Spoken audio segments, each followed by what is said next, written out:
Go into the jar, go into the jar, go into the jar.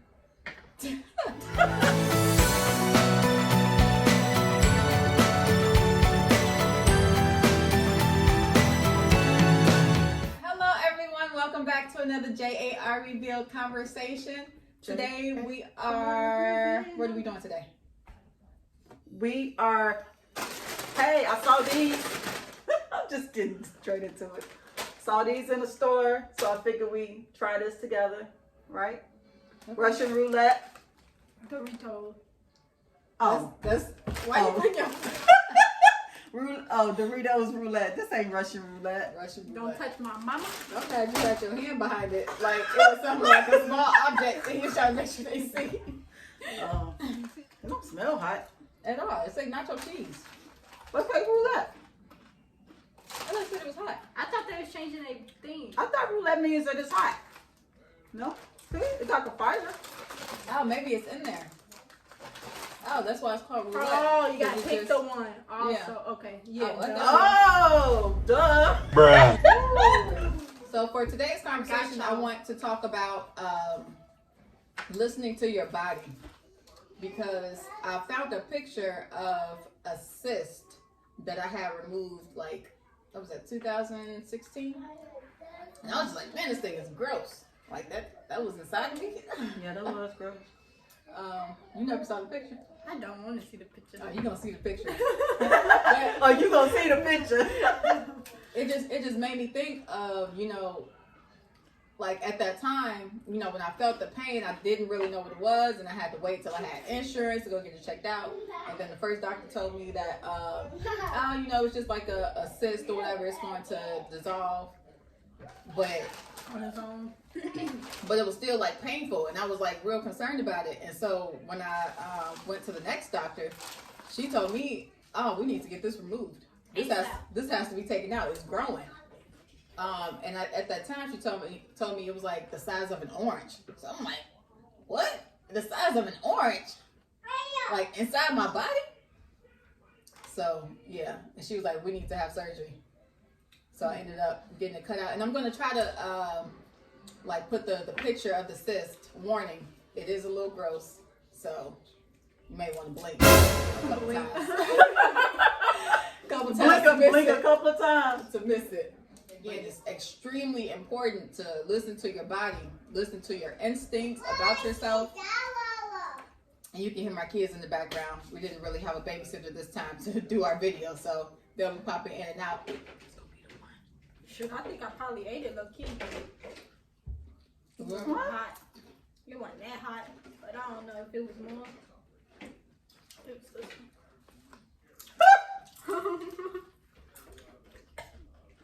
It's a little spicy. See? Oh, and I want to add too that that the cyst was growing near my right ovary. Actually, no, it was on my right ovary. So had that cyst continued to grow, it would have Messed up your chances. Yeah, it probably would have like increased my chances of not getting pregnant. Which I was actually concerned that they was gonna have to cut out my right ovary. Dang. Just because of where it was, and they didn't know until they went in. So luckily, I was able to have my ovary saved. And then, like, the crazy thing is, Don't tell me you still got it. no, the crazy thing is, so that surgery was like September 2016. January 2017, I found out I was pregnant. So it's like, as soon as that thing came out and like everything healed up, You back, huh? healed up, I guess so. I found out I was pregnant.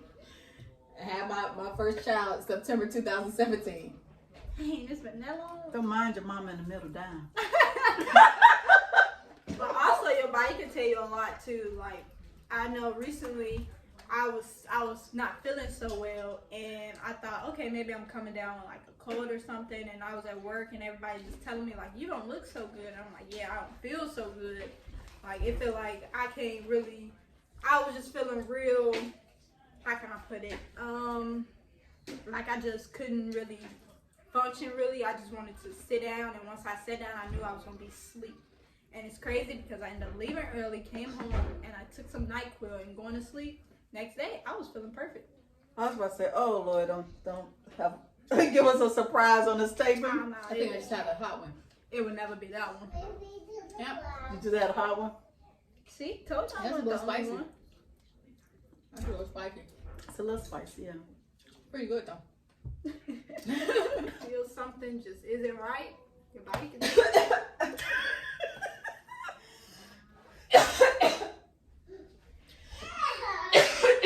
Yeah, she got a spicy one. And they was laughing at me to see it. It's the cold water in there right in the refrigerator. Double I got my water. Take two. No, but so Mom, you want to touch on your recent surgery? Somehow my leg bumped the shower wall and it just sent this intense pain throughout my body that I just cannot describe. And that pain was excruciating. And I was like, whoa, what the heck is going on? And then I was feeling numbness in my fingertips. So then that's when I went to the ER. So I'm like, what's going on? And they ran all kind of tests and everything and couldn't find anything wrong. Sent me home. And the pain just wouldn't go away. Just like a little simple touch like that would just send a shockwave of pain throughout my body. Neurologist called me and was like, I got the results from your MRI. I need you to go to the emergency room immediately. And I'm like, huh? And he was just like, you need to go to the emergency room. So I went to the hospital and from there was told that, long story, told that I needed surgery, that my disc, one of my discs was bulging in, and from the pictures that it's shown, it had been that way for quite some time, I guess. I don't know. Crazy thing is, he was saying he didn't want you to leave the hospital because there was a chance that you probably would have become paralyzed. Oh, had yeah. you like fallen or Yeah. bumped into something the wrong way or whatever. Yeah. Then so it's crazy that like had you not like listened, then everything would have probably became much worse had you just like ignored it, like, oh, I just got this tingly sensation and it'll go away. I'm always trying to do this and do that and just think I'm Superwoman, and that right there, that was like a brick truck hitting me, and to say, Jennifer, you gotta slow down. You not as strong as you think you are, or your body is getting older. You're not as strong as you think you are, because I think I'm still strong-minded and strong-willed, but as far as my body, I just can't do a lot of things that I used to, and I have to come to the realization of that. Anything happened to you, Yana, where you feel like you had to go? Y'all scared me. But see, that's why it's important though, because I feel like, me as a younger person, even though, I'm still in my 20s, but there were definitely some times where I thought you were 30. Yeah, there are definitely some times where I probably like could have went to the doctor, but I think when you are, sort of like emotionally and like mentally immature, you don't really take into account all of like the different changes that your body go through, especially if nobody like actually sits down and talks to you about like, hey, your body should be functioning this way. If this happens, then you should question it or whatever. So definitely, if your body is acting, one way for like, let's say 5 years, and then all of a sudden something starts changing. Your menstrual was off, because my menstrual was off, but I was just like, maybe it's because of my birth control. I don't know. My menstrual was off. You having like, I'm gonna just say older changes. Women, we have different changes with our body odor. Like our pH balance could be off. Question it. Go to the doctor. If you don't have health insurance, then I'm sure it's like a clinic or like a public, what do they call public health services that you can go to. What are places called? The Health department? Yeah, the health department that you can go to and see somebody, get checked out. So, Well, now in place, because the health department used to be one of the for sure ways to go, but now it's, they have a lot of urgent cares where you can go. But definitely utilize all of those tools. and resources that you have. So yeah, y'all know, I hope, everything stays on the up and up with you. Nothing. Well, once you turn 30, you're going to see changes in your body. I already see changes in my body. Because once I turn 40, I got all these, I wish I could say 39 forever, because that 40 mark, Woo. wrap it up. Thank you for tuning in to another episode of J.A.R. Reveal. All right, we'll catch you guys next time. Don't forget to like, share, and subscribe. Leave a comment. Until the next episode.